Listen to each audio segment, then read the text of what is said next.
High, তোমাদের মধ্যে কে কে suntan নিয়ে প্রবলেম ফেস করছো? আমি সানট্যানের জন্য রিসেন্টলি ট্রাই করেছি, আমি অনেস্টলি রেজাল্ট পেয়েছি, তাই তোমাদের সাথে ভাবলাম শেয়ার করি।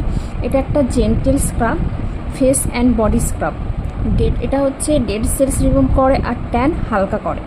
এটা সব স্কিনের জন্য perfect suitable for most skin types. আমার স্কিনটা অয়েলি, আমি ইউজ করছি, খুব ভালো। এটা ইউজ করার জন্য ফেসটা হালকা কোনো ফেস ওয়াশ দিয়ে ধুয়ে নিতে হবে, তারপর একটু স্ক্রাব নিতে হবে। এই যে স্ক্রাবটা নিয়ে 1 থেকে 2 মিনিট হালকা আলতোভাবে ম্যাসেজ করো, তারপরে ধুয়ে নিতে হবে। ইউজ করার পর দেখবে স্কিনটা একটু ফ্রেশ এবং স্মুথ লাগছে। বাট একটা কথা মনে রাখবে, ডেলি ইউজ করা যাবে না, উইকে 2 বার। খুব ভালো, এটা তোমরা ইউজ করো। আর